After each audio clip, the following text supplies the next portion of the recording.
Revenir dans la terre du milieu au cinéma, ça aurait dû me rendre toute joie. Malheureusement, avec ce nouveau film, c'est pas le cas.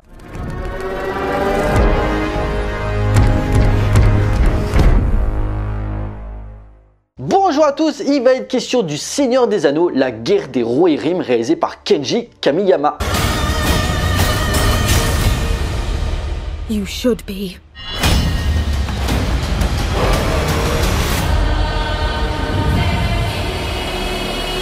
L'histoire 183 ans avant les événements de la trilogie du Seigneur des Anneaux, ce chapitre explore la maison de Helm, point de marteau. Face à Wulf, un seigneur cruel en quête de vengeance, Helm et son peuple vont se barricader dans la forteresse de Hornburg, plus tard rebaptisée le gouffre de Helm. Dans cette lutte, Hera, la fille de Helm, doit rassembler son courage pour diriger la résistance contre l'ennemi. Il y a un peu plus de 20 ans, un certain Peter Jackson, qui auparavant était un réalisateur spécialisé dans l'horreur avec Brain Dead, Fantôme contre Fantôme ou encore Bad Taste, mettait en scène la trilogie du Seigneur des Anneaux, une trilogie culte ayant gravé dans le marbre le cinéma. À travers la base de 3 livres qui a su tirer une magnifique conclusion, mais l'appel de l'argent fait que 10 ans plus tard, on revient dans l'univers créé par J.R.R. Tolkien avec une seconde trilogie dédié au Hobbit qui clairement n'a pas eu le même impact. Alors que je compte même pas les versions antérieures, une version animée réalisée par Ralph Bakshi que j'aime beaucoup, des adaptations pour la télévision, voire carrément une version de la communauté de l'anneau provenant de Russie. Je vous laisse regarder sur internet pour bien saigner des yeux. Bref, un univers riche avec un lore assez impressionnant pour développer des histoires dérivées de l'œuvre de base. C'est ainsi que Prime Video lance une série intitulée Les Anneaux de Pouvoir qui clairement ne fait pas l'unanimité. Moi personnellement, je me suis arrêté à la saison 1. La saison 2, je ne l'ai même pas commencé, c'est vous dire. Et donc, on y arrive. Oui, vous me connaissez, j'adore faire de gros détours. Un nouveau film d'animation qui n'est ni tiré du Hobbit, ni du Seigneur des Anneaux. Avec une aventure se passant bien des années avant ces événements.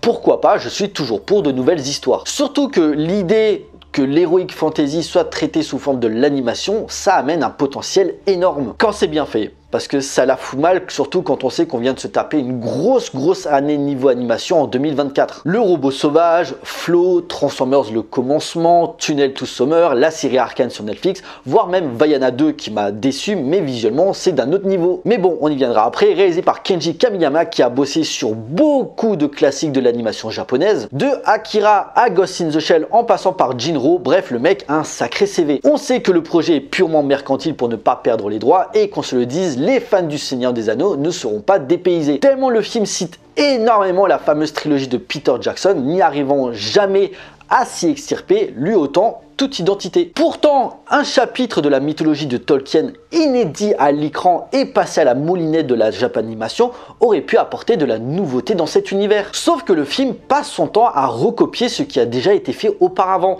Le design et les tenues des personnages, l'ambiance et les enjeux, les décors et surtout l'histoire. Car à quelques petits changements près, c'est le scénario des 2 tours les gars, faut pas se foutre de la gueule du monde. La famille Helm qui doit quitter son royaume pour se réfugier dans la forteresse de Hornburg pour se protéger de l'attaque de Wulf. Les quelques changements sont par exemple la menace, c'est Wulf qui veut venger un petit peu la mort de son père de façon ultra stéréotypée à la place des orques. Enfin, s'il y en a, mais ça aussi c'est problématique. Et niveau personnage, ceux du Seigneur des Anneaux sont remplacés par d'autres, mais dans leur personnalité, il y a d'énormes ressemblances. Et visuellement, je le disais, les décors convertis en 3D, agréés par la performance capture par les animateurs 2D, le mix 2D, 3D donne un résultat mitigé. Certains plans sont très beaux, mais d'autres donnent l'impression qu'ils ne sont pas finalisés. Alors, ok, c'est un budget de 30 millions, c'est pas l'investissement d'un méga blockbuster, mais tu t'attends quand même à un minimum de travail de qualité. Ne serait-ce que sur le plan technique, en plus c'est une Unreal Engine spécialisée dans le jeu vidéo et pour la création de l'animation, et on connaît déjà leur travail sur Final Fantasy, Mortal Kombat ou encore je sais pas, les jeux Star Wars. Ça aurait dû avoir une autre gueule et c'est pas le cas. Mais bon, si ce n'était que l'aspect technique le problème. Quand je parlais que les fans du Seigneur des Anneaux ne seraient pas dépaysés en voyant la guerre des Rohirrim, c'est tout simplement parce que le film pue le fanservice. Alors, des petits clins d'œil par-ci par-là, c'est sympa, mais là c'est abusé. Par où commencer? Déjà la musique. Le film reprend les thèmes composés par Howard Shore. Alors au début c'est sympa, ça produit son petit effet, mais petit à petit tu dis à quoi ça sert? Ça montre que le film n'existe que parce qu'il y a une trilogie sortie auparavant. Et le film te le rappelle tout le temps. Genre, tu te souviens la trilogie du Seigneur des Anneaux réalisée par Peter Jackson? Hein, tu l'as aimé? Hein, c'est génial? Ben oui, je sais que c'est génial, mais j'ai pas besoin de toi pour le savoir. Une histoire ressemblant aux deux tours, le doublage notamment Miranda Otto qui jouait Éowyn dans les films. Ici, c'est la narratrice, et puis il faut parler de Hera. Hera, c'est Éowyn 200 ans auparavant. Même caractère, n'a pas peur de se battre, veut prouver sa valeur auprès de son père qui, lui, veut la protéger comme le faisait Théoden avec sa fille. Pareil, les orques qui tuent quelques soldats de Wolf qui sont un petit peu cachés. En fait, à un moment, tu as une scène où ils sont en train de chercher des anneaux pour leur maître.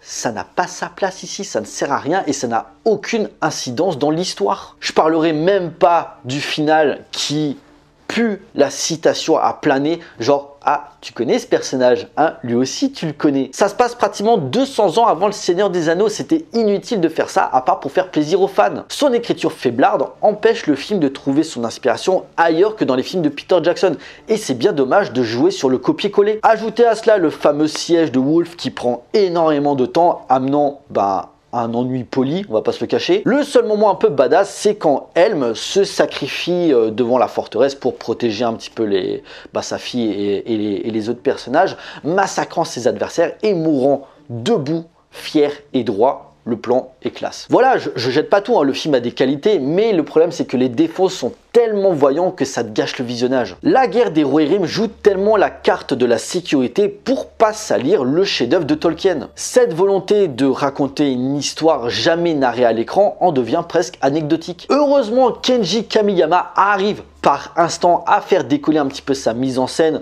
bousculant un petit peu l'ensemble mollasson avec une certaine énergie. Les scènes entre Hera et l'aigle géant amènent des moments de grande intensité. Lors du final avec l'attaque de Wolf, certains affrontements sont plutôt bien chorégraphiés. C'est pas exceptionnel, mais ça fait le café comme on dit. Le premier acte aussi se révèle assez malin en tentant de façon ambiguë à mixer émotion et enjeux politiques où Helm, par ses mauvais choix, va mettre en danger son peuple. Mais pour le reste, le scénario recycle les poncifs déjà existants des autres œuvres de l'univers. En soi, la guerre des Rohirrim n'est ni honteux ni énervant pour ceux qui connaissent et aiment l'univers du Seigneur des Anneaux, mais son manque de singularité et le recyclage des adaptations passées l'empêche d'avoir sa propre identité et de fait de marquer les esprits. Dans quelques semaines ou dans quelques mois, on l'aura oublié ce film. Et c'est rageant parce que l'univers du Seigneur des Anneaux, je trouve fascinant. La nostalgie prend ici le pas sur la nouveauté et la créativité. Ce préquel du Seigneur des Anneaux, adapté sous forme de Japanimation, sur le papier, ça aurait dû donner envie.